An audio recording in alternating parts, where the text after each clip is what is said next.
pós-doutoramento na USP e no Institute for Gravitation and the Cosmos, da Penn State University. Atua em física matemática, gravitação e teoria quântica de campos, com ênfase em teorias de campos e em espaços curvos, eletrodinâmica quântica com campos fortes, cosmologia e gravitação quântica de laços.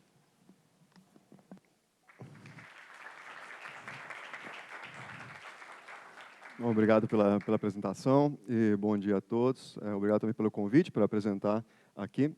Então, é um prazer trazer um pouco desses trabalhos que eu tenho feito mais recentemente. É uma área que eu quero falar, o título é esse, né, vai ser Efeitos Quânticos em Sistemas Gravitacionais. É claro que, por esse título, é bastante grande o leque de possibilidades para se falar aqui.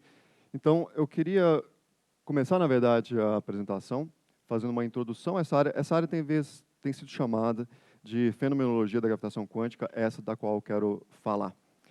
E é claro que fenomenologia da gravitação quântica é algo que não existe ainda, né? A gente quer ter experimentos disso, então envolve muitos experimentos mentais, na verdade, e a ideia é chegar, explorando experimentos mentais, tentar formular testes que te permitam realmente dizer, olha, aqui o campo gravitacional está se comportando com algum aspecto quântico.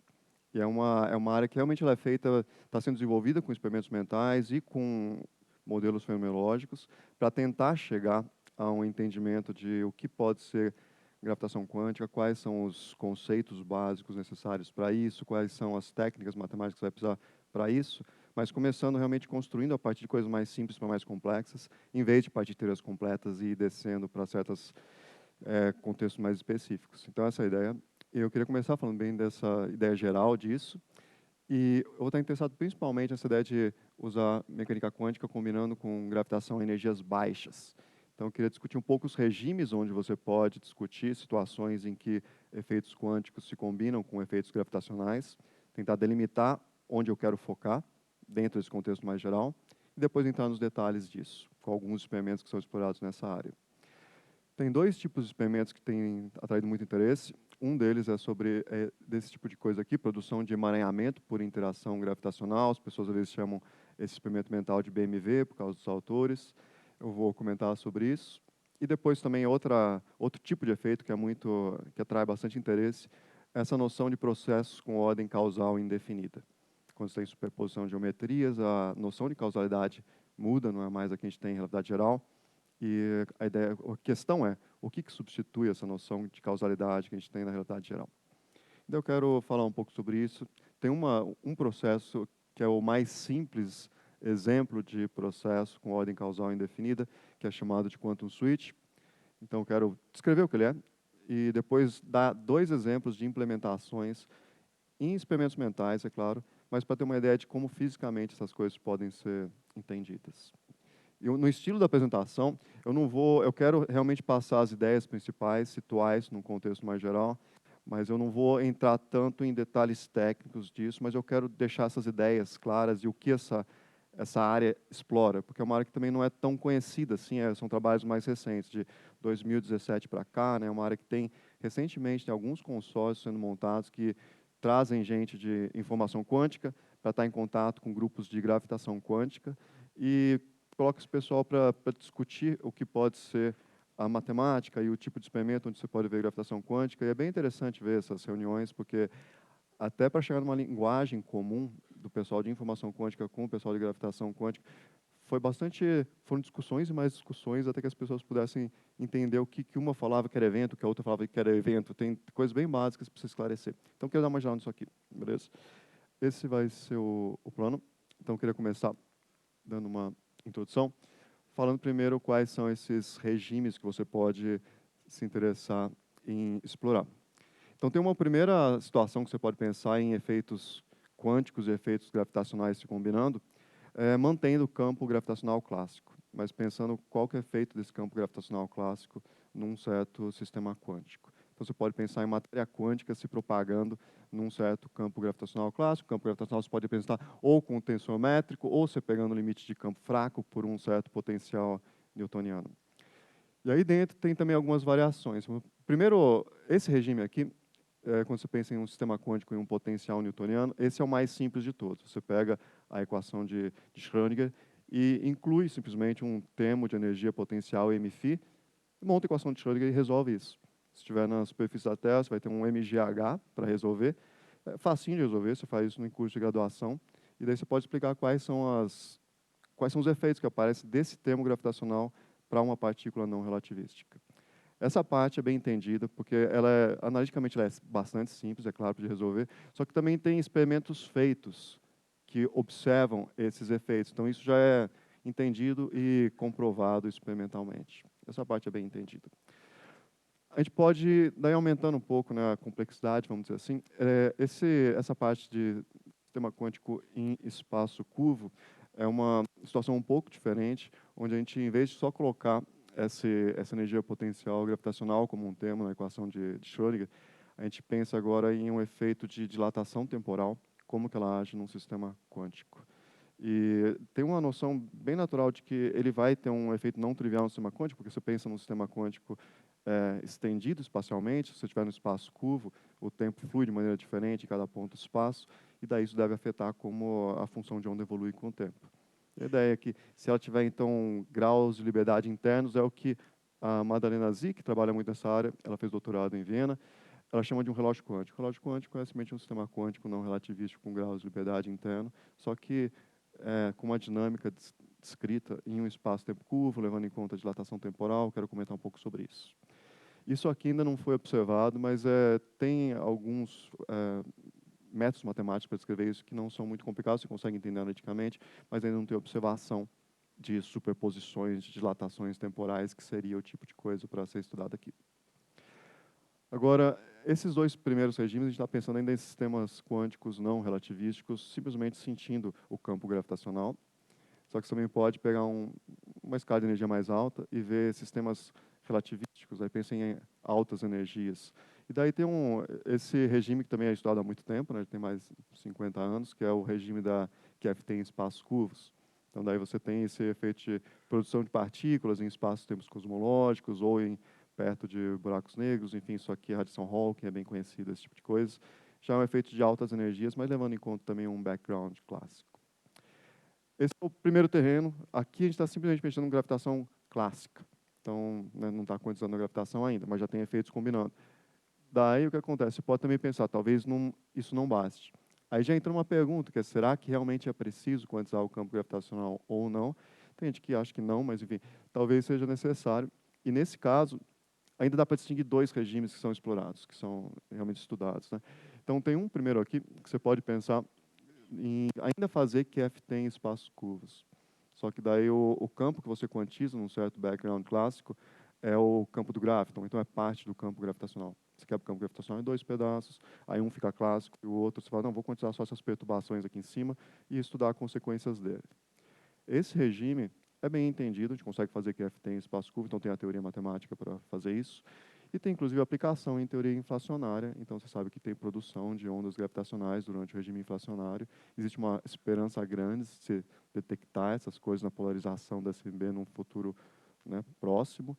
Então, é uma coisa que ainda não tem observação das ondas gravitacionais inflacionárias, mas é já parte de um modelo que é amplamente estudado, né, e com certas evidências observacionais. Mas para o campo gravitacional ainda a gente está na expectativa, mas não é uma coisa, vamos dizer, que a gente pensa, daqui a 2 séculos talvez. É uma coisa que a gente está perto da capacidade tecnológica para observar esse tipo de efeito. Eu acho que a gente vai ver esse tipo de coisa ainda. Mas, enfim, é uma aposta, né? E daí, esse já é uma teoria onde a gente quantiza o campo gravitacional, é uma teoria de gravitons. Só que também a gente pode pegar e pensar, dá para ir para o regime total, pegar o tensiométrico inteiro, e não só perspectivamente, e descrever quanticamente. Aí você vai ter que ter uma teoria de gravitação quântica completa. E daí você vai ter que escolher algum modelo, né? Agora, se você pensar um pouco no tipo de efeitos que você pode combinar, esse cubo é só para dar uma situada mesmo intuitiva do que a gente está fazendo. E um dos eixos lá, você vê, vamos pegar e incluir efeitos gravitacionais. Então, tem um eixo que vai dizer de efeitos gravitacionais. Um de relativísticos para cá. Outro, em colocar efeitos de mecânica quântica. Aí você pode sair combinando essas coisas, né? Falar, se colocar relativístico junto com mecânica quântica, você tem teoria quântica de campos. Se colocar relativístico junto com gravitação, é gravidade geral, você tem esse tipo de coisa. Se colocar os três, você chega aqui em gravitação quântica. E é claro que você também pode pensar em sair daqui para cá perturbativamente, vamos dizer, um meio caminho em uma certa linha. Só que você também pode pensar num outro canto aqui, que é esse de gravitação quântica não relativística, onde você pensa, eu vou colocar efeitos gravitacionais, mas sem usar sistemas relativísticos, usando sistemas não relativísticos para estudar gravitação. E colocando efeitos quânticos ali. Então, você pode pensar em superposições de massas se movendo de maneira não relativística. Então, é um regime que não está incluído naqueles que a gente viu agora há pouco, que são mais tradicionalmente estudados. Mas é um regime que estava, de certa forma, estava subexplorado, eu acredito. E mais recentemente ele começou a ser explorado de maneira mais ativa. É sobre esse canto que eu quero falar mais nessa área. Então, eu vou estar interessado principalmente nessa quina desse cubo aí, beleza? E eu queria comentar sobre a história disso, porque vocês sabem que tem essas conferências de realidade geral a cada 3 anos, a gente está na GR24, foi em Glasgow, se não me engano, e teve a primeira delas, foi essa conferência de Chapel Hill, em 57, e nessa época, ela tem um título, o nome da conferência chega a ser curioso, porque isso aqui é o papel da gravitação na física, é uma pergunta meio estranha de fazer hoje, porque é uma área enorme de atividade da física hoje, é a gravitação. Só que nos anos 50 não era assim. Chegou a ser entendido por muitos físicos mainstream como se fosse uma atividade meio fringe. Você estava fazendo um negócio que não era muito sério, sabe? Porque você pegava a equação de Einstein, não tinha experimento, não tinha dado. E daí ficar fazendo modelos do universo, falando como o universo começa, esse tipo de coisa. Então, nessa época, tinha poucos grupos de gravitação e houve interesse de tentar deixar esses grupos menos isolados. Então, vamos fazer uma conferência aqui, juntar um pessoal que trabalha nessa área e tentar achar caminhos para conectar mais o que a gente está fazendo com o que estão fazendo em outras áreas da física. Então, foi extremamente importante para a gravitação essa conferência e acabou gatilhando essa série de conferências até hoje. E você pega, nesse primeiro conferência, eles começavam a discutir coisas, por exemplo, tá bom, tem ondas gravitacionais, será que dá para detectar ondas gravitacionais? Será que a gente pode fazer um interferômetro para ver ondas gravitacionais? Ideias que 60 anos depois apareceram realmente sendo implementadas observacionalmente. E é legal porque dessa conferência tem o report dela, e tinham várias discussões, várias sessões, e elas foram transcritas. Então você pode pegar lá e ver as discussões que estavam rolando do pessoal, e ler realmente como foi essas discussões nas sessões, né? E teve, por exemplo, uma sessão de gravitação quântica lá. E o Feynman participou, porque na época o Feynman também estava interessado em gravitação quântica. Ali entre o final dos anos 50 e o começo dos 60, ele estava ali falando, oh, acho que eu vou resolver esse problema aqui de gravitação quântica, eu vou trabalhar uns 2 anos aqui e fazer esse negócio. E ele começa a argumentar, fala, oh, eu acho que a gente realmente tem que quantizar o campo gravitacional. E ele fala, tem argumentos simples que mostram para a gente que são, não mostram, né, mas que sugerem fortemente que a gente realmente entra em problemas se a gente não considerar superposições de campos gravitacionais.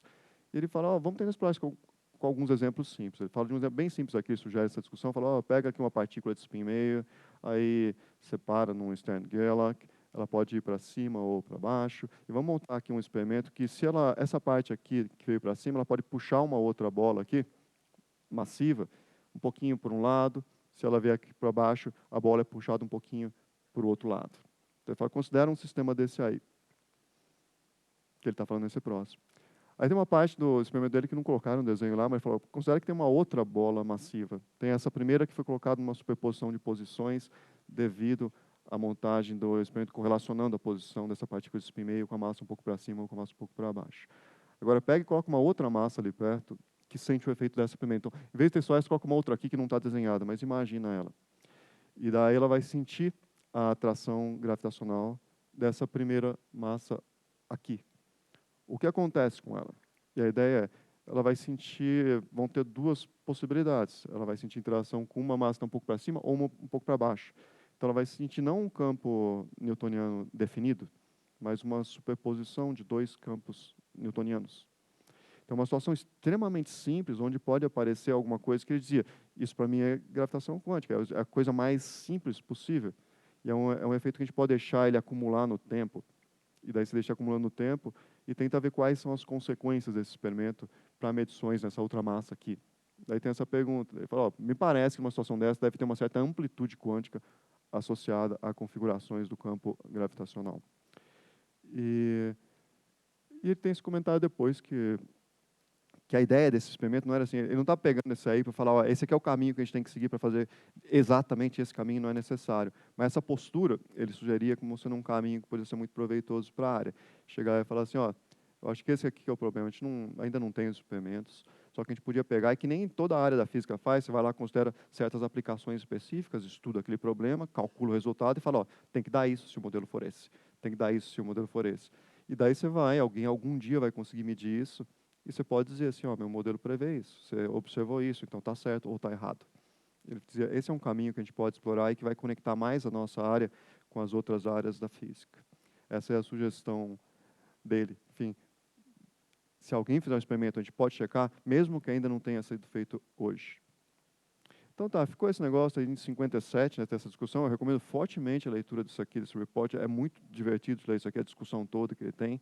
E mesmo as outras sessões também de ondas gravitacionais. É realmente impressionante o que está acontecendo lá. Você vê nascendo a gravitação de hoje. E o que acontece ficou dormente, mas há poucos anos as pessoas retomaram esse tipo de sugestão. E um principal trabalho foi bem próximo da sugestão do Feynman. Mas é claro que você precisa dar uma ajeitada nela para poder formular um teste mais conveniente de se fazer para determinar se o campo realmente está em superposição ou não. E uma coisa que você pode fazer é desigualdade de Bell, por exemplo, que se conhece, se entende melhor hoje em dia, né? Então, o que se faz nesses trabalhos? Esse de 2017 é o experimento BMW, eu vou comentar um pouco mais sobre ele. E a ideia é bem simples, pessoal. Esse tipo de situação que o Feynman estava sugerindo, pega uma certa massa, aqui está a terrinha, às vezes assusta as pessoas ver a Terra em superposição, é um desenho, a ideia é usar um condensado de Bose-Einstein, alguma coisa dessa e tal, mas as pessoas costumam fazer umas terrinhas para representar a situação de superposição de massas, né? Mas, enfim, nanocristal, talvez, condensados, eu não sei o que a gente vai poder fazer, isso aqui ainda é uma pergunta, mas considera que tem uma massa em superposição de duas posições. Quais são as consequências disso? Aí o que se faz é, pessoal, provavelmente vai ter aqui uma superposição de campos gravitacionais. A gente não sabe como ela é, porque a gente não tem uma teoria de gravitação quântica. Então a gente vai ter que fazer alguns modelos, se a gente quiser explicar isso sem usar uma teoria completa. E a estratégia é fazer realmente bottom-up, pegar e falar, vamos estudar aqui alguns efeitos particulares, alguns modelos fenomenológicos aqui, que envolvem essa configuração indefinida do campo gravitacional, porque tem uma massa em superposição produzindo campos gravitacionais, né? Em geral, usando campos gravitacionais fracos, que era o que eu estava falando de gravitação quântica a energias baixas, é por isso que se chama desse jeito, e tentar entender alguns casos, alguns cenários concretos de experimentos mentais. Esses são dois exemplos. Um é a produção de emaranhamento por interação gravitacional, e o outro é o quantum switch. Daí eu queria conversar um pouco sobre um e sobre o outro. Então, isso aqui é para dar uma ideia geral do que está sendo discutido. Então, com isso eu fecho a introdução, mas daí eu queria agora descrever essa ideia geral de gravitação quântica a energias baixas. Eu queria começar revisando simplesmente a noção de, primeiro, fazer gravitação a energias baixas, coisas bem elementares, eu quero lembrar só para colocar aqui na discussão, e depois ver o análogo disso para a mecânica quântica para tentar entender esses experimentos seguintes. Então, vai ser essa a ideia. E daí, tem um primeiro fato aqui de movimento de partículas em relatividade geral. Então, vocês sabem que se você quiser descrever um movimento de partículas, você vai lá e extremiza a ação, faz um princípio de ação mínima. E no caso de uma partícula, você fala, ó, ela sai de um evento A, vai para um evento B, tem um certo intervalo de tempo entre esses dois eventos, né? Você dá os eventos inicial e final, e daí você vai lá e tem a ação da partícula, que é proporcional ao oposto do tempo próprio ao longo dessa trajetória. Vai ser minimização, quer dizer, você maximiza o tempo próprio ali. E é isso que descreve o movimento de uma partícula em um campo gravitacional. Ela escolhe o caminho para onde passa mais tempo para ela para sair de um evento e chegar no outro. Esse é o jeito que a relatividade geral descreve o movimento de partículas. Aí tá, agora você pode pensar, vamos dizer que você faz isso na superfície da Terra, daí o que acontece? Você está aqui na superfície, tem um certo tempo que vai passar, aí você tem que subir e descer, e você tem que subir e descer de tal modo a maximizar o seu tempo próprio. E daí, se vocês viram Interstellar, você sabe que tem que sair para longe da massa, né? Você tem que para passar mais tempo para você, senão você fica lá, passa pouco tempo para você e um monte de tempo para quem está mais longe da massa. Então, Então, tem uma ideia que você vai ter, vou lá para cima, porque daí ali eu consigo, né, vai passar mais tempo próprio para mim. Eu tenho que me distanciar da massa para evitar essa dilatação temporal que fica mais intensa perto da massa. Só que daí tem um problema, você tem um tempo para ir e voltar aqui. Então, se você quiser subir muito, você vai ter que ir muito rápido para chegar nesse intervalo de tempo lá em cima. E à medida que você vai indo muito rápido para chegar lá em cima, você começa a ter dilatação temporal por causa da velocidade. Então, daí você tem um jogo que você tem que combinar a dilatação temporal da velocidade com a dilatação temporal do campo gravitacional. É claro que, se for, por exemplo, se for a velocidade da luz para cima e voltar a velocidade da luz, o tempo próprio vai ser zero nesse movimento. Então, você tem que balancear essas duas coisas, e o balanço desses dois efeitos é exatamente o que descreve o movimento geodésico de queda livre, né? Então, de certa forma, a partícula vai andando, e você vê que o jeito que a gravidade geral descreve o movimento da partícula ela está relacionada a fluxos de tempo em cada posição. O fluxo de tempo é diferente em cada posição do espaço, e a partícula anda de tal modo a ir para onde o tempo dela vai ser mais gasto. É isso que descreve esse princípio de ação mínima para a gravitação. É claro que você pode fazer isso em mais detalhe, você pode pegar e montar realmente essa equação geodésica, ver o limite, né, não relativístico de velocidades baixas, e, enfim, de campo fraco, campo estático, e você chega numa equação de movimento que é a equação geodésica a energias baixas. Então, isso aqui é verdade geral, a energias baixas para a partícula.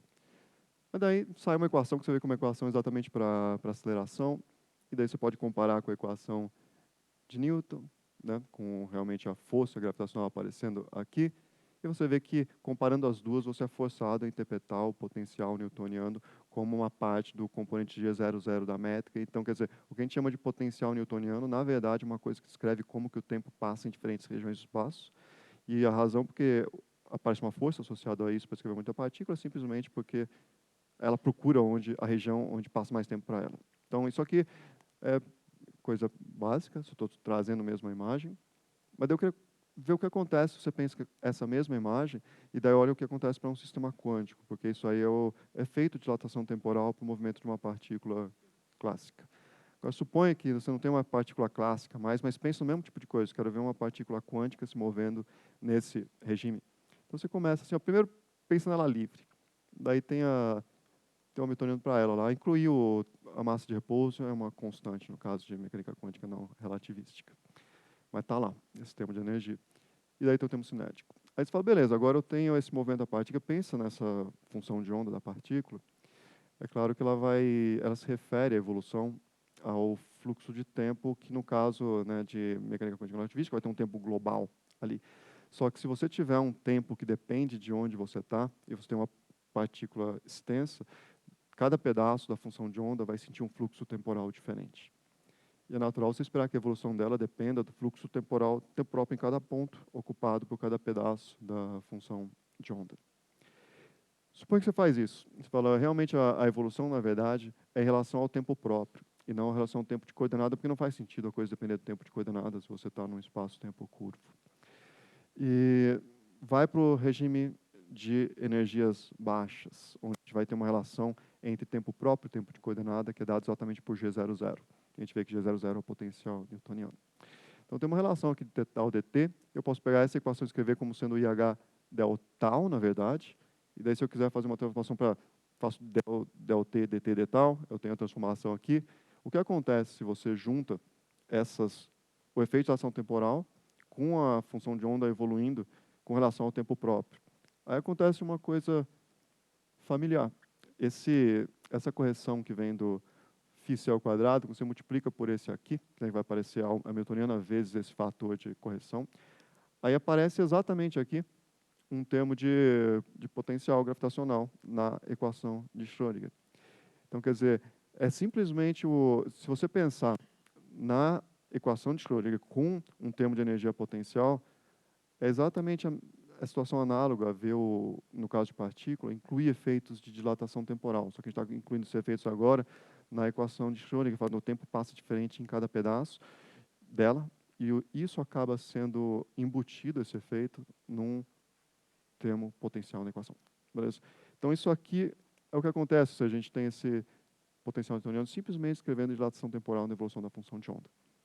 É realmente um termo de dilatação temporal.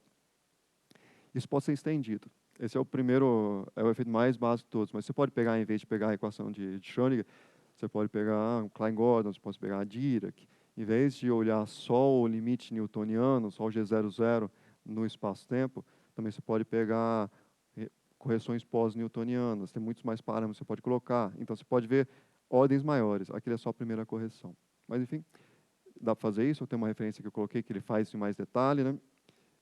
E o que acontece? Esse é um terreno em que foi já feito o experimento. Então, você tem a equação de Schrödinger com esse sistema de energia potencial.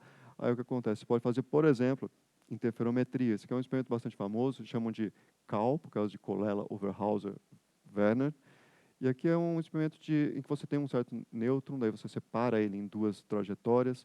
Uma trajetória vai numa altura um pouco maior, essa aqui, a outra vai numa altura um pouco menor, de tal forma que cada uma dessas duas trajetórias estão em posições que sentem potenciais gravitacionais diferentes. Então, o tempo passa um pouquinho diferente em um e em outro. O que acontece é que daí eles acumulam fases diferentes e, no final, você pode fazer interferometria para determinação desse termo. Eles fazem isso aqui e realmente vem, não, está certo. A equação de Schrödinger com esse termo de energia potencial gravitacional funciona, é observado. Então, isso aqui já é entendido, né, observacionalmente. Tem outro experimento também, esse já é de 2002. Esse experimento é sobre estados resolve a equação de Schrödinger com o termo MGH, mas coloca uma condição de contorno que é zero aqui embaixo. Daí quando você monta essa equação, você vê que as soluções é uma equação de Airy que aparece, você pode resolver isso, determinar quais são os autoestados. Então, você sabe como se comporta a função de onda aqui nesse sistema, onde você tem alguma coisa que reflita os nêutrons para cima a partir de uma certa altura. E aparecem uns certos degraus aqui, a partir de onde você espera ter uma probabilidade considerável de que a partícula esteja lá. De certa forma, o espelho empurra um pouquinho para cima a partícula e você não espera detectar nada mais baixo do que esse primeiro pico do estado fundamental. E eles vão lá e medem, realmente tem um gap você não vê a partícula até uma certa altura. E ela bate com o que você estuda matematicamente. Então, chamaram na época, às vezes falavam de alturas quantizadas, não é exatamente isso, mas tem um certo... Eles conseguem observar, esse dá um pouquinho mais de trabalho de modelar, mas eles conseguem realmente ver nesse outro experimento também o efeito do termo MGH. Né? Então, enfim, são terrenos conhecidos aí. Só que daí você pode pegar e explorar uma situação um pouco mais complicada. A gente está falando só da equação de Schrödinger. Só que suponha que, em vez de ter só uma equação para uma partícula de spin zero, tem alguma coisa a mais, tem algum grau de liberdade interno. Aí você pode fazer o mesmo tipo de jogo. Você fala, eu vou começar agora com uma Hamiltoniana livre aqui, ó, que tem não só, né, termo de energia de pouso e cinético, mas também um certo Hamiltoniano dos graus de liberdade internos, H-int. E se você pensa de novo em transformar isso numa evolução em relação ao tempo próprio, vai aparecer de novo esse fator de transformação de tempo de coordenada para tempo próprio. E se você ver o que acontece é que agora esse φ sobre c quadrado vai multiplicar não isso aqui só, mas também esse H-int aqui. Isso quer dizer que os graus de liberdade internos vão estar evoluindo em relação ao tempo próprio. Só que daí, se você pega esse sistema e coloca numa superposição de duas posições, ele tem graus de liberdade internos. Você pode pensar nisso como, a gente vai chamar de quantum clocks, porque você pensa como se fossem ponteiros marcando o tempo de evolução para cada um desses braços da superposição. E daí você vê que ele vai andar diferente numa altura ou em outra, então a posição vai ficar correlacionada com o estado interno desse sistema. Então começam a aparecer emaranhamentos entre posição e configurações internas. Então é um sistema um pouco mais rico porque tem uma fenomenologia mais interessante. Você tem graus de liberdade interno que guardam, de certa forma, dilatações temporais. Isso aqui é chamado de quantum clock. E a situação é... Isso aqui eu estou citando a tese de doutorado da Madalena Zih, que foi editado pela Springer. E é uma introdução muito boa para esses tipos para o estudo desse tipo de efeitos aí, né? E essa aqui é uma representação, só tem um reloginho, aí você coloca uma superposição de posições, um pouco mais alto, um pouco mais baixo. O que acontece é que, dependendo da posição, o estado interno vai ser um ou outro, então tem um emaranhamento entre graus de liberdade internos e a posição. E aí, isso aqui não foi ainda estudado, mas isso é um pedaço, é um mecanismo que é essencial para esses novos experimentos que o pessoal está explorando. Né? Porque, por exemplo, tem esse aqui, esse é o BMV, que é de 2017, então tem um artigo do Bose com colaboradores, eu creio que ele visitou aqui o ICTP há um tempo atrás, o Bose. E tem esse artigo aqui do Mareto Vedral, foi na mesma época, foi até um ficou sabendo que o outro estava publicando, até eu creio, uma certa corrida para sair esses artigos aí. Mas esse setup, o que envolve? Não é exatamente o que o Feynman sugeriu, mas você vê que é baseado nisso. Você pega uma partícula de spin meio, aqui, e separa em duas trajetórias, right and left. E depois de um tempo, junta de novo essa partícula aqui. Só que daí, em vez de pegar só uma, como eles queriam realmente fazer um teste de mais formal, de existência mesmo, de probabilidades não clássicas, eles queriam fazer uma desigualdade de Bell. Então, daí, em vez de ter só um spin meio, coloca dois ali. Então, você coloca um de um lado, coloca o outro aqui, e também abre ele num caminho numa superposição de posições. E a ideia é o seguinte, aqui, ó, esse sistema é massivo e o outro também é massivo. E eles vão interagir gravitacionalmente. Mas agora vai ter uma situação nova. Pensa primeiro nesse aqui, por exemplo, vamos dizer a partícula está passando aqui, a partícula 2. Qual é o potencial gravitacional que vai estar associado com a evolução do grau interno de liberdade dela? Qual é o potencial que ela sente?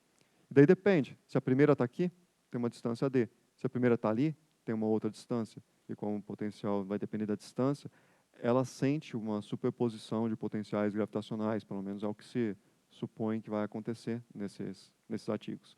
Então, agora é uma situação mais nova. Antes a gente estava só com um potencial gravitacional dado, só que a partícula era extensa, então ela podia sentir, pedaços dela sentiam potenciais gravitacionais diferentes, e isso acabava produzindo um certo emaranhamento.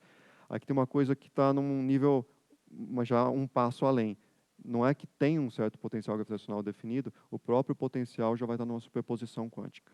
E, além disso, a partícula também está. Então, tem essas 4 possibilidades aqui. Daí o que acontece? Você despreza a interação quando está mais longe, e vamos dizer que só essa é relevante, traz bem pertinho esses dois braços de experimento, e os outros deixa longe, de modo que você possa desprezar esse efeito de dilatação temporal. E o que acontece é que, no final das contas, aqui vai ter uma fase diferente da evolução em relação aos outros possíveis branches da superposição.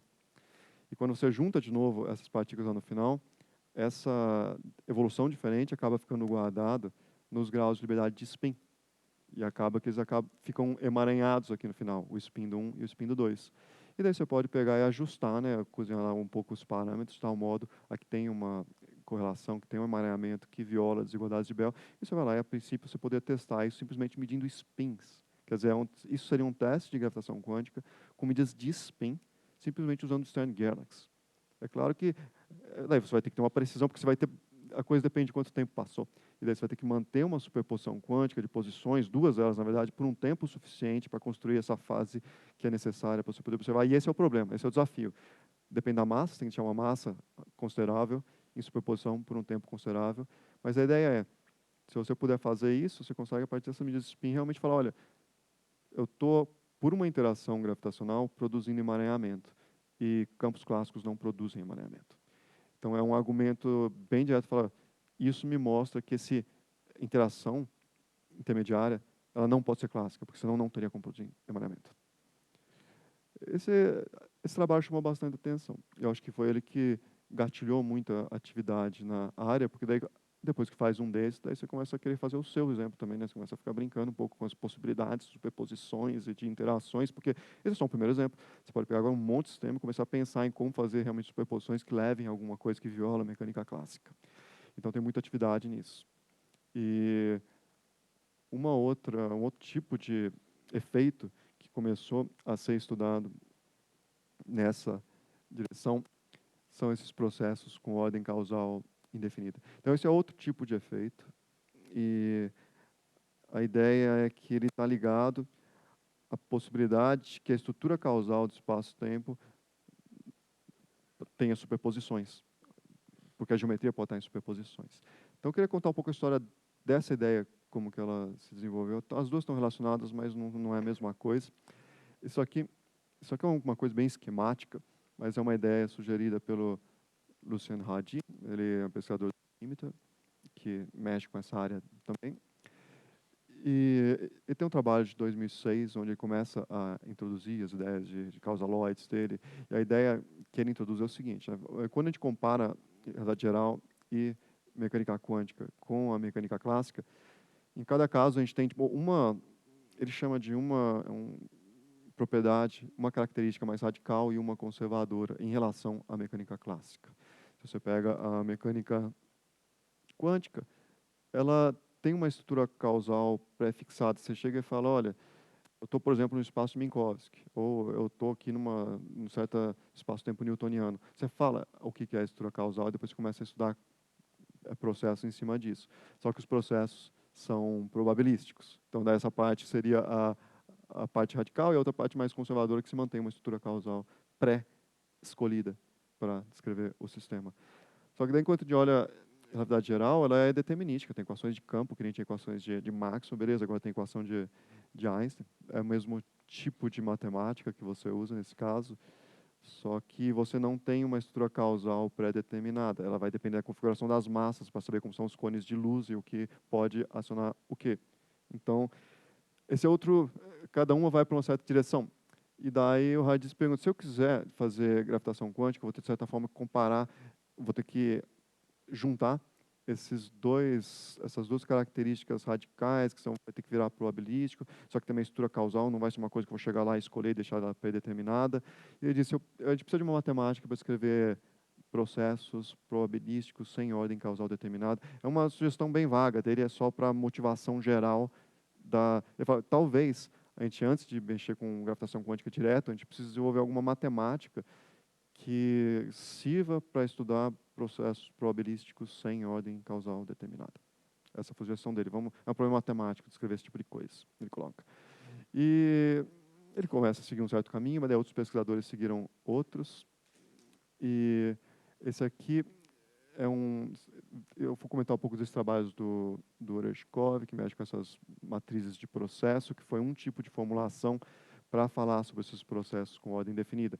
Então, o que aconteceu foi o pessoal de informação quântica começou a usar ferramentas de informação quântica e tentar afrouxar algumas condições de tal maneira que a dinâmica de um sistema quântico não fosse necessariamente implementada com uma ordem específica. Então, começaram a mexer com isso. A ideia, eu vou colocar a ideia aqui de maneira bem geral, eu não vou entrar no formalismo mesmo desse processo, mas a ideia vai ser o seguinte, esse é um caso mais simples possível, é um sistema bipartido que a gente pensa de matriz de processo. Então, tem Alice e tem Bob aqui, e da ideia, eles estão cada um dentro do seu laboratório, e eles não estão observando o exterior, estão só fazendo coisas dentro do laboratório, cada um deles. Então, o laboratório é fechado, então não estou vendo o exterior. Só que eu posso receber uma certa partícula, entra no meu laboratório, eu faço alguma coisa e mando para o exterior de novo. Essa é a única interação que tem com o exterior, tanto Alice quanto Bob.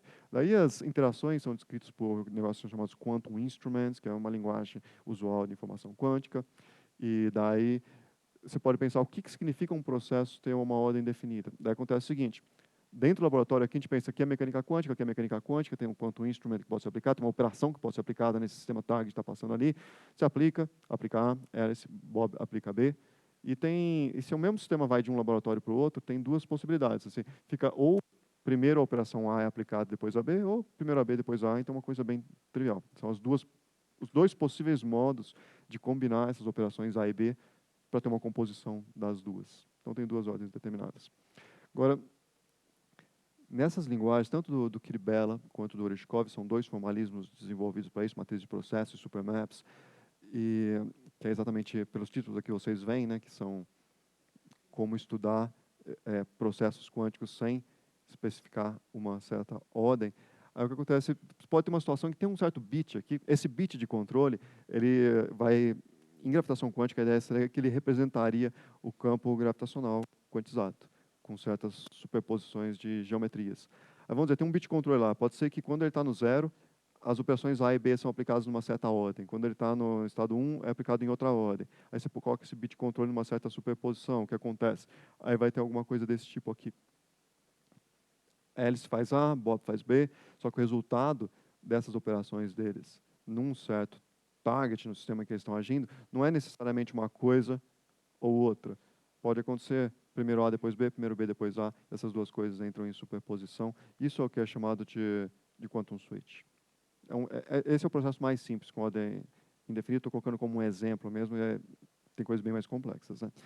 E essa é uma representação, né, de um desses grupos, essa aqui é da Julia Rubino, mas a ideia é essa, né? Se você tivesse uma ordem definida, você tinha um caminho certo que o target está seguindo no espaço-tempo, só que tem alguma coisa que envolve uma superposição dos dois. E isso seria uma representação de um espaço-tempo quântico seria alguma coisa que permite essas superposições de ordens.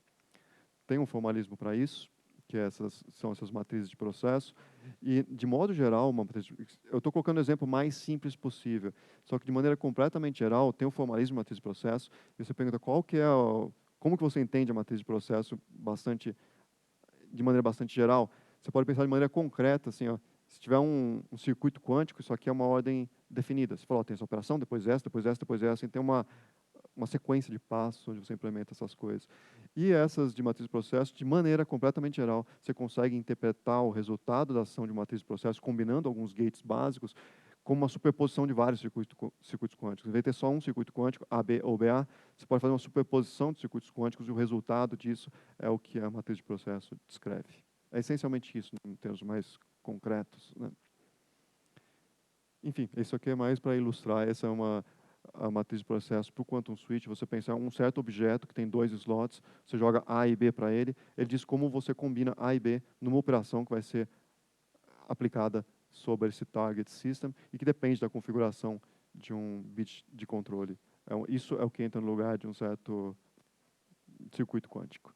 Mas, enfim, é mais para ilustrar. O pessoal desenvolveu essa matemática, desenvolveu essas matrizes de processo, comecei a ver que elas me falam de superposições de ordens, e tem alguns exemplos simples, mas tudo isso foi feito primeiro de maneira completamente abstrata, simplesmente falar, tem esses quantum instruments, eu posso combinar isso num certo espaço de Hilbert, eu posso falar, vou atribuir probabilidades para possíveis operações que eu faço, e vou associar probabilidades no jeito mais geral compatível com probabilidades tem que somar 1, enfim, com linearidade, tem essa matriz de processo. Foi feito bem de maneira abstrata. Aí surge a pergunta, como implementar? O que significa esse tipo de coisa fisicamente? Como que eu entendo essa superposição de geometrias? Então, depois de um tempo que estavam lá mexendo simplesmente abstratamente com essas matrizes de processo, começou o pessoal a pesquisar, a pensar, falando que tipo de configuração física do campo gravitacional que eu posso montar, de tal modo a ter um quantum switch, vendo como um processo físico mesmo. E em 2019 veio um trabalho do grupo de Viena, está aqui a Madalena Nazi, Fábio Costa, o Igor Pikovsky e o Czesław Bruckner, e eles são todos do ICOC, né, na época eram do ICOC de Viena, e eles montaram uma implementação do Quantum Switch baseado num mecanismo bem elementar de dilatação temporal. Eu não vou desenhar o protocolo inteiro deles, porque tem um jeito detalhado de como fazer o target cruzar dessa região toda, mas eu queria chamar a atenção para o mecanismo básico que eles usam para construir uma superposição de ordens. E aqui a ideia tem esse A e B, esses dois reloginhos, eles estão representando laboratórios. Uma primeira coisa que tem que lidar para poder falar sobre essas superposições de ordens e sobre eventos em espaços-tempos quânticos é o que você chama de evento, porque quando você sai em realidade geral, você tem lá uma variedade lorentziana, você pega um ponto e chama, isso aqui é um evento. Beleza. Agora, se você não tem uma variedade lorentziana, você tem uma superposição de espaços-tempos, o que significa um evento? E isso já foi um trabalho enorme, essas discussões que teve desses grupos. O que eu chamo de evento nessa situação? E um caminho que foi adotado para tentar entender isso mais fisicamente foi é isso aqui, é uma certa definição que se fala operacional. Isso foi inspirado, na verdade, por informação quântica, porque você está lá dentro do seu laboratório, imagina que isso aqui está representando Alice e Bob, e aí você pode pensar, tem um laboratório deles, eles estão a princípio fechados no laboratório, ele não está vendo nada fora, não tem janela e tal, só que eles têm um laboratório montado ali, alguma hora entra uma partícula, eles fazem uma operação e sai, e uma coisa que você pode definir como evento é o seguinte, está dentro do laboratório, a gente está aqui dentro, por exemplo, e vamos dizer que tem um certo instrumento aqui, que eu posso fazer o on-off dele. E eu tenho um certo relógio aqui. Aí você pode pensar, eu vou acompanhar os tiques do relógio, 1, 2, 3. Quando ele dá o terceiro tique, eu ligo o meu aparelho, passa a partícula que está entrando no laboratório e ela sai. E essa operação de ligar o meu instrumento no terceiro tique, por exemplo, é isso que eu chamo de evento, uma coisa aqui dentro do meu laboratório, definido operacionalmente, a partir de um relógio, a partir de alguma certa observação. Não sei o que isso vai significar na superposição de geometrias todas, mas estou supondo, eu estou dentro do meu laboratório, eu fiz isso, estou chamando isso de evento. Então você pode pegar e falar, eles têm uma noção de relógio cada um deles, tem um reloginho dentro do lab, que eles controlam quando que eles vão acionar o instrumento deles, e vamos dizer que Alice liga o instrumento dela no terceiro tique do relógio. E vamos dizer que Bob faz a mesma coisa, liga o instrumento dele no terceiro tique do relógio, para interagir com algum sistema quântico que entre no laboratório naquele instante do tempo lá. Então, beleza, se não tiver nenhum campo gravitacional, você vai estar os dois lá, com cada um com seus tiques meio paralelos, um diagrama espaço-temporal, e relacionado espacialmente, sem nenhuma relação de causalidade, de um implicar em outro, né? Agora, suponha que você chega lá e coloca uma massa perto do B, mais longe do A. Aí você espera que tenha uma certa dilatação temporal do tempo de B. E se você colocar uma massa grande o suficiente, perto o suficiente desse laboratório, você pode produzir uma dilatação temporal tão grande, de modo que o terceiro tique do B entra no cone de luz de A, então ele entra no futuro causal do laboratório A. Isso quer dizer, essa operação que A realizou nesse terceiro tique do relógio pode influenciar o que acontece em B. Pode ser mandado um sinal para lá. E para que isso seja possível, você tem que colocar aquela massa ou não colocar aquela massa lá. Então, você controla, de certa forma, a possibilidade de interação entre esses dois sistemas. Agora, você não precisa colocar aqui, você pode colocar do outro lado também. Então, você pode chegar lá do outro lado. Não, agora eu coloquei perto do A. Aí a situação se inverte, porque agora tem dilatação temporal, é do tempo próprio de A. E você pode pegar o A e jogar no futuro causal do B. Então, você vê que a relação causal entre esses eventos operacionais A e B depende da configuração das massas em torno dos laboratórios.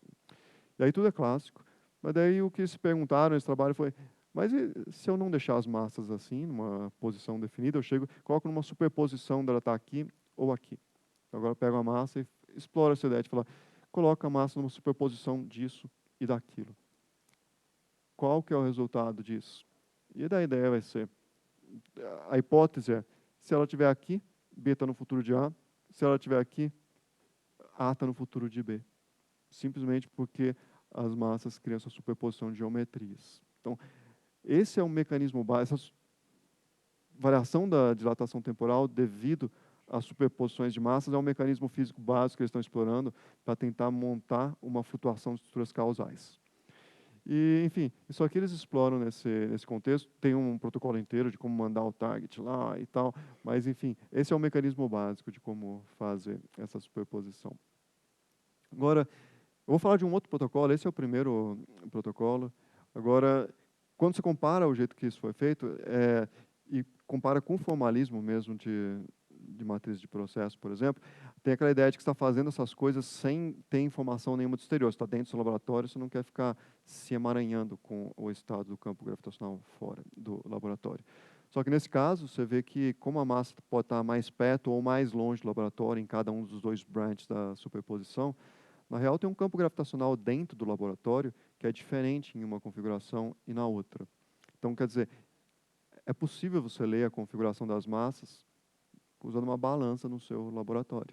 Então, é um mecanismo de decoerência e alguma coisa que vai um pouco contra a noção de laboratórios fechados que é usado no formalismo abstrato de matrizes de processos.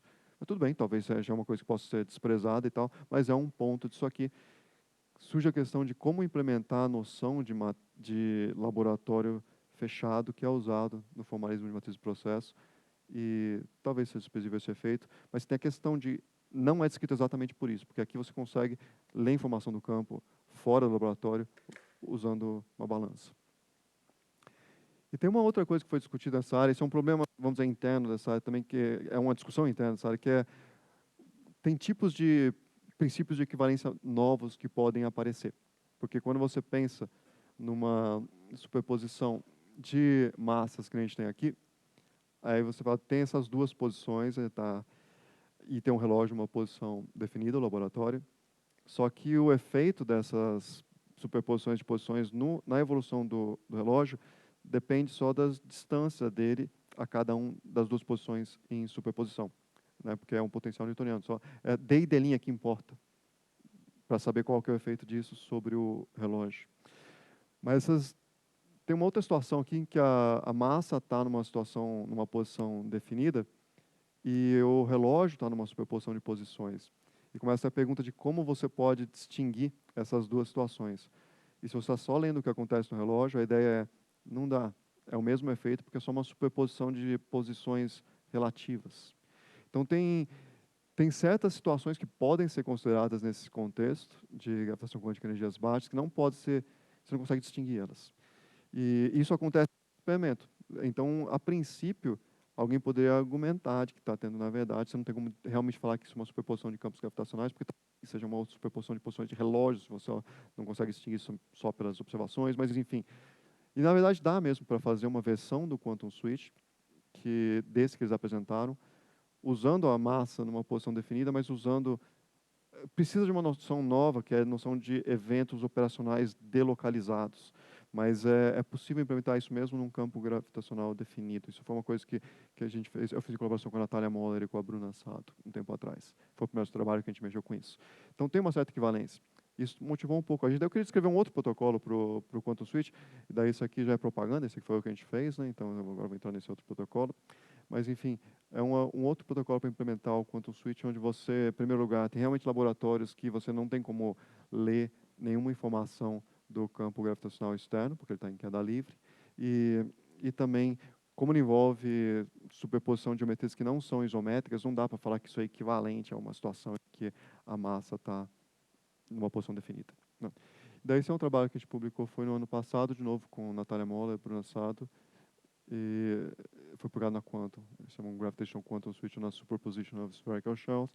E nesse trabalho, o tipo de configuração que a gente explora, em vez de pegar só a superposição de posições, de posições exatas, né, x1 ou x2, é uma superposição de posições para massas, mas a gente pensa não simplesmente ela tem que estar num ponto ou em outro, mas a gente usa cascas esféricas de massa.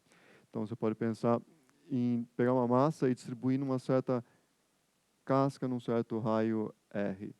E daí, o que acontece? Dentro da casca, você tem um espaço plano de Minkowski, que nem em mecânica newtoniana, que é plano dentro de uma esfera, numa casca esférica, só que fora você tem uma métrica de Schwarzschild. Daí tem aquela massa naquele lugar lá. Agora, isso seria uma configuração possível para essa massa. Esse tipo de coisa o pessoal faz até com condensados, né? Esses condensados que são thin bubbles, você consegue fazer condensados, por exemplo, em estado quântico, realmente com uma posição distribuída numa esfera. A Natália, inclusive, trabalha com essas coisas. Só que em vez de pegar só um, suponha, isso não dá para fazer experimentalmente ainda não, o outro dá, só fazer uma esfera. Mas vamos dizer que em vez de uma só, você coloca agora uma outra configuração com duas cascas, a princípio. É mais para representar de que essas cascas não são infinitamente localizadas, vai ter que ter uma dispersão. A gente está tomando um modelo muito simples de dispersão, falar, ou uma ou duas cascas, e ver o que sai daqui, para ver o que acontece. Daqui, se tiver essas duas que acontecer, vai ter um Minkowski aqui no meio, aí vai ter um Schwarzschild com uma certa massa eminho, aí vai ter outro Schwarzschild com outra massa emão, e a gente está tomando com a mesma massa da primeira aqui. Então, tem essa autogeometria. Agora, você pode pensar em colocar essas duas em superposição, que é o que é esse tipo de abordagem que se adota na área em geral. Você fala, pega uma certa configuração do campo gravitacional, pega uma outra. O que acontece se ela for colocada em superposição? É claro que tem várias hipóteses, porque você não sabe o que acontece se você colocar elas em superposição. Então, daí você tem que... A primeira hipótese mais necessária para trabalhar, você vai ter que assumir que é possível, né, fazer uma superposição dessas duas coisas, porque se você não assumir isso, você pode parar o seu trabalho aqui já, né? Não vai ter muito o que fazer. Então, daí você assume que dá para fazer uma superposição desses dois campos gravitacionais. Segunda coisa, você vai, para falar o que são os eventos, a ideia vai ser fazer um quantum switch aqui. Então, você vai ter que ter uma ideia de evento que vale numa superposição de campos gravitacionais. E um caminho natural é adotar essa ideia de evento operacional. Você fala, olha, vão ter alguns laboratórios com alguma noção de tempo dentro do laboratório, você pode deixar o tempo passando para ele ali, e a hora que marca um certo tique do relógio, você vai lá e liga um instrumento. E quando você aplica lá o on desse instrumento, tem uma operação quântica que descreve exatamente o que esse instrumento faz num sistema onde você está agindo. E daí você usa a linguagem de informação quântica usual. É um quantum instrument, que é uma coleção de quantum operations. Beleza, então, só que daí, se você está no seu laboratório, você não sabe se você está numa geometria ou em outra. Então, o que acontece é, esse evento de você falar, estou aqui no meu laboratório, suponho que está nessa sala aqui, e a gente faz uma certa operação, um certo tempo próprio, bem definido. Só que você não sabe se a gente está aqui dentro mergulhado numa superposição de geometrias. Da ideia, você pode depois medir a geometria, e pode ter um resultado, ou outro, ou outro, ou outro. E o que acontece é, esse evento meu, ele vai ter uma certa representação como um evento em cada um desses espaços-tempo em superposição, que representa esse terceiro tique do relógio, em cada uma das possíveis geometrias.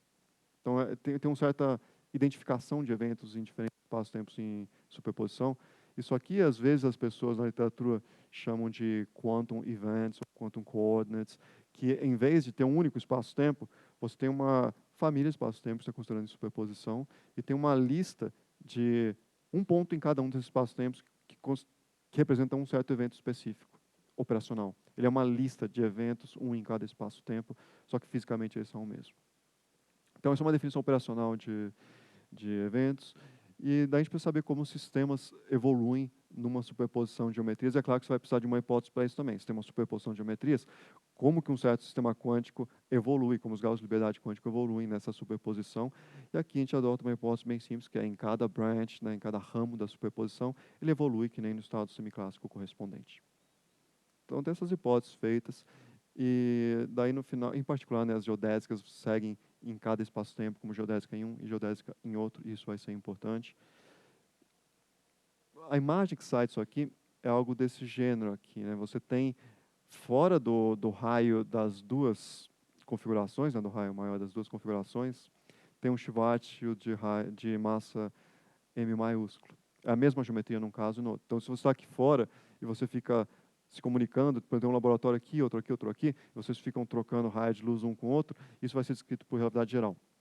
Você não vê diferença nenhuma. Tem uma certa região clássica nessa superposição de geometrias, onde a comunicação entre eventos é exatamente descrita por relatividade geral. Daí isso é conveniente porque fica uma situação parecida com o que você faz em qualquer estudo de sistema quântico. Em geral, você tem essa fronteira entre o que é clássico e o que é quântico. Então, tem uma parte clássica que você fala, aperta esse botão, liga aquele laser lá e tal. Tem um mundo clássico onde você monta os seus experimentos. E tem uma parte que é o sistema quântico, que você estuda como reage às operações que você aplica nesse sistema. Então, aqui a gente tem a mesma coisa, tem uma parte aqui fora que é uma geometria clássica. E daí ali você pode descrever procedimentos de maneira usual. Só que tem uma parte aqui dentro que tem superposição de geometrias. E o que acontece ali é que, do mesmo jeito que você pode ter um sistema quântico fazendo, por exemplo, uma partícula de spin meio separar em superposição de caminhos, se você manda um certo raio de luz para dentro dessa região, o que acontece? Ela vai começar a andar numa superposição de duas geometrias. Ela vai sair dessa região em tempos diferentes, porque ela sentiu caminhos diferentes em cada uma das duas geometrias em superposição.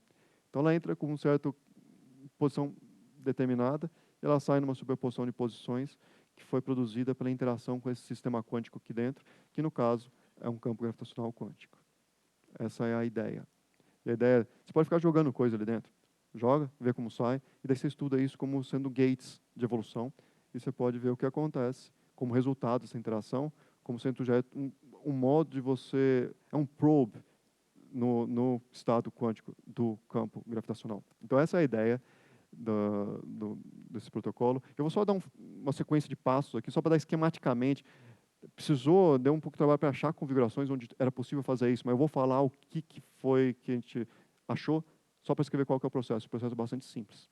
E aqui é o seguinte, deixa aqui no meio uma parte que é essa superposição de cascas esféricas de massa, que é a parte quântica do campo gravitacional. Eu vou estar ali fora, seguro na parte clássica, então você pode aqui fora determinar procedimentos usando a linguagem de mecânica clássica, simplesmente nesse espaço-tempo curvo. Então, isso aqui está representando o target, o sistema onde a gente vai agir. E tem esses dois laboratórios, eu deixo o reloginho para falar. O reloginho está significando nesses desenhos definição operacional de eventos, essencialmente isso. E daí vai até ser um exemplo de como isso funciona. Então, pega esse primeiro aqui, ó, esse vai estar parado aqui, junto com o target, esperando, e esse aqui vai se mexer. Então, você prepara desse jeito o sistema, e depois deixa ele se mover livremente. Simplesmente preparou ali, solta. Aí ele cai em direção às massas.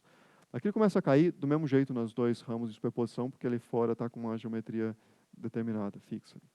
Só que daí ele vai chegar e vai continuar caindo, alguma hora ele vai chegar naquela região quântica lá. Naquela região quântica vai se mover de um jeito em um ramo, e de outro jeito em outro. E aí o que acontece ele sai primeiro aqui, enquanto no outro ramo da superposição ele está andando lá no meio. É mais longo, de certa forma, o caminho em um dos ramos em comparação ao outro. Aí vamos dizer que ele sai daqui e chega nesse target, você tem que escolher as trajetórias para isso. Vamos dizer que ele chega num certo tempo próprio do relógio dele, tal A. Esse é o tempo que ele chegou lá. Daí ele liga o instrumento dele, ele está passando aqui pelo target, ele opera nesse sistema quântico. E daí segue caindo de volta.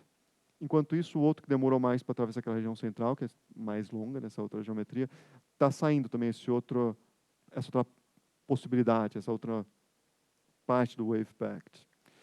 E aí ele também chega no target aqui. Dá para ajeitar as configurações de massa e raios de tal modo que essa geodésica que está seguindo, né, é uma geodésica tipo tempo, ela chega nesse target aqui exatamente, de novo, com o mesmo tempo próprio tal A. Então, tem caminhos diferentes, dependendo de qual ramo da superposição você está seguindo, mas o evento do laboratório encontrar o target acontece no mesmo tempo próprio do laboratório. Tal A. Não. Agora, antes disso, de chegar, o B vem aqui e aplica também uma operação. Então tem essa parte do A, separa em dois ramos, só que é possível escolher de tal forma que chegue no target no mesmo tempo próprio. E o B, entre esses dois encontros, realiza a operação dele. Daí o que acontece? Deixa daí os dois oscilando, eles não fazem mais nenhuma operação, e de novo dá para escolher uma certa configuração, de tal modo que essa separação em dois caminhos de superposição, depois de um tempo, as geodésicas naturalmente saem juntas aqui as duas e não tem mais superposição de posições, acaba virando de novo uma posição definida. Então essa é uma condição era uma das condições para ser resolvida. Mas dá para resolver essas coisas. Então daí no final dos contos tem um diagrama, você pode pensar esquematicamente o que está acontecendo, é algo assim. Você está aqui o laboratório, está aqui a região quântica no meio, aí vem esse agente A e está caindo lá, ele está em queda livre, então isso é uma coisa importante, porque se você está em queda livre, não importa onde você está caindo, você não vai sentir nada sobre o campo gravitacional externo. Então, mesmo que tenha uma superposição de geometrias, mas se soltou em queda livre, você cai livremente numa superposição de geometrias, é como se fosse um elevador de Einstein em uma superposição. Você não sabe nada do exterior num caso, você não sabe nada do exterior no outro, então é uma superposição de dois casos que você não sabe nada. Então, você não lê nada sobre o exterior, né? Só que daí, sai daqui fora e você está dentro do laboratório, você lê esse instante tal A e aplica uma operação. Para você, isso é um único evento. Está naquele relógio. Então, a gente está falando dessa linguagem. Tem esse relógio dentro do laboratório, você vai lá e liga o seu aparelho e faz uma operação naquele instante de tempo. Só que esse evento operacional, ele é delocalizado no espaço-tempo, porque você está numa superposição. O fato de você fazer uma coisa em tal A aparece como eventos distintos de variedade, são noções diferentes de eventos. Só que é um evento só para o laboratório. Cliquei uma vez meu botão on lá. Só que pode aparecer em dois lugares. E o tal B, né, a aplicação do B é feito aqui no meio. Então, quando aí se compara o resultado dessa operação, em um dos ramos da superposição, foi primeiro A que foi aplicado no target, depois B. Porque o A saiu antes do B. Só que você olha no outro ramo da superposição, foi primeiro B e depois A. Então, daí acaba, no final das contas, tendo uma superposição de ordens desse tipo aqui. Você tem para uma configuração da casca esférica, é primeiro A e depois B. Para outra configuração, é primeiro B, depois A. E essas são duas propriedades que são importantes dessa implementação. Primeiro, ela realmente implementa a noção de um laboratório fechado, e eu acho que a linguagem do Oreshkov, de matriz de processo, realmente, o que ele chama de laboratório fechado é exatamente elevadorzinhos de Einstein em queda livre, para que você não tenha nenhuma informação sobre o exterior. Porque se não for isso, você vai ter alguma informação sobre o exterior. Então é quase inevitável, me parece que é isso, tem que pensar nesses elevadores caindo em superposição. E o evento de A, você vê essa noção de evento muda muito, e essa é uma das partes que eu acho conceitualmente muito interessante nessa área, que é o que são os eventos realmente. E você vê que podem aparecer coisas que você pode fazer no laboratório que aparecem não como pontos localizados no espaço-tempo. Então tem um clash entre a noção de evento de gravidade geral e a noção de evento de informação quântica, que nas primeiras reuniões dos grupos de informação quântica e gravitação quântica, era onde era mais ininteligível que um estava falando em relação ao outro, que era difícil de, quando falavam de eventos, era difícil entender o que estava sendo dito. Então essa é uma pergunta conceitual que esses protocolos eu acho que ajudam, tirando a parte prática, tentar ver efeitos de gravitação quântica, é limpar a parte conceitual, tentar entender o que é evento, o que é uma superposição de geometrias, quais são os eventos possíveis, esse tipo de coisa. Enfim, mas esse é um evento operacional, um exemplo de como isso acontece, né? Então, eu vou encerrando então por aqui e eu agradeço a atenção de vocês.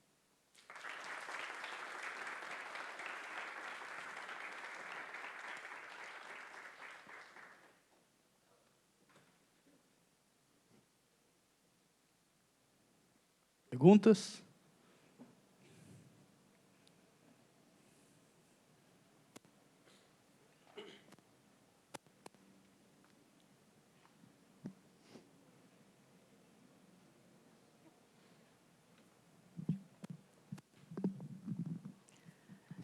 Muito obrigada pela apresentação, eu adorei. Não sei se ficou tão claro para mim ou se foi algo que eu perdi, mas por que a escolha daquela geometria com o interior Minkowski e o exterior Schwarzschild, né, pelo que eu vi? Sim, Tem um porquê dessa escolha?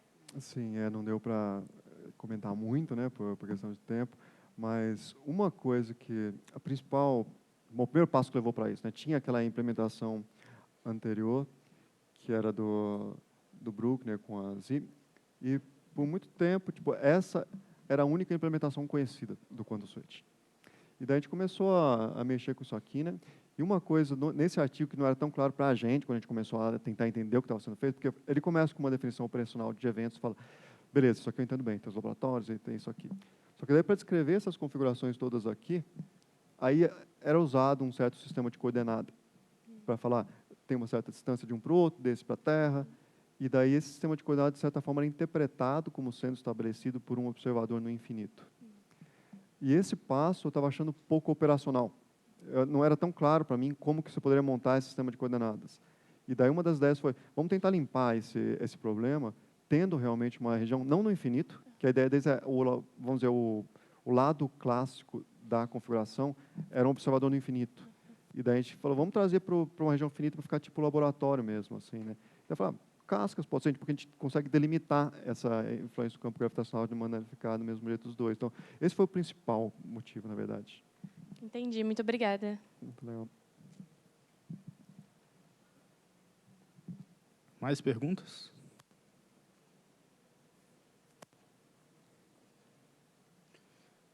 Então, Obrigado, parabéns pela palestra. Eu queria perguntar sobre, você até comentou que o interesse é abstrato, mas eu queria saber a possibilidade experimental de você gerar esse tipo de cenário e medir num laboratório, pensando até que para ter uma interação gravitacional você precisa de uma massa razoável, só que se você tem muitas partículas, você tem um processo de descoerência natural. Sim, quer dizer, esse é o objetivo final, né? As pessoas estão brincando com esses experimentos para daí chegar no final aqui, conseguir montar um experimento para fazer esse tipo de coisa. E realmente a gente não está, né, nessa situação, né? Agora, acho que a primeira coisa que se nota a diferença é, vamos dizer que você começa a estimar esses efeitos, por exemplo, para variação de fase no BMV. E daí você compara o quanto a gente consegue fazer, pega os recordes de massa e tempo de superposição para ver se consegue fazer um efeito desse e ver quantas ordens de magnitude está abaixo do que você precisaria para poder observar o efeito. Não são coisas tipo 15 ordens de magnitude, que é o que você pensaria em outros contextos, mas é tipo 3. É uma situação que está muito mais próxima, só que ainda está distante. Então, o jeito exato, acho que essas coisas vão ser implementadas, não é claro. A gente sabe que alguns pedaços a gente já pode montar. Por exemplo, o que depende mesmo, de maneira crucial, é poder observar superposições de dilatações temporais. Esse é o ponto crucial. E a gente observa dilatações temporais clássicas em escala de metro. Dá para fazer observação, isso não é difícil de fazer. E também do lado quântico, você consegue fazer massas em superposição na escala de metro. Né? E você consegue fazer até condensados, que tem bastante partícula. Então, aí, o desafio vai ser conseguir juntar essas duas coisas, né? Então, é difícil saber exatamente para onde vai. Eu acho que esses experimentos, uma das motivações para eles, esses experimentos mentais, é começar a entender maneiras mais eficientes de se conseguir resultados que atestem a superposição de campos gravitacionais. Então, começa realmente com um experimento mental para falar, se eu fizer desse jeito é mais eficiente que aquele, para também ditar um pouco o caminho. Isso não está totalmente claro. Para mim, me parece que superposição condensados de Bose-Einstein é um caminho que pode ser promissor. Então, é um tipo de implementação que as pessoas discutem bastante. Tem trabalhos, por exemplo, de um pesquisador chamado Haris Anastopoulos. Ele estuda bastante essas coisas, esses estados de Schrödinger cats, né, estados quânticos macroscópicos. E um que ele vem estudando que bastante interessante é uma superposição de... Bom, são dois condensados, só que eles têm dois postos que eles podem estar. E daí os postos ficam como se fosse a superposição de posição e você estuda a interação gravitacional entre eles. E daí dá para estudar certos termos de interferência que aparecem lá, por exemplo, me parece um caminho promissor, esses de condensados. Mas agora, o dia que a gente não sabe muito bem onde que vai ser, vamos dizer, de onde vai sair mesmo, mas eu acho que de condensados é um caminho. Eu andei ouvindo esses dias também sobre nanocristais, que era uma possibilidade também de conseguir superposições, né, de massas grandes em escalas macroscópicas. Enfim, ainda tem o desafio experimental. Eu acho que a principal diferença é não parece absurdamente intransponível no tempo de uma carreira a partir de agora. Eu realmente acho que essa é a situação, mas enfim, não dá para saber, né, para onde vai seguir isso. Assim. Mais perguntas?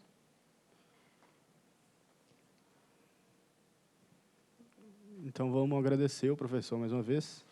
Obrigado.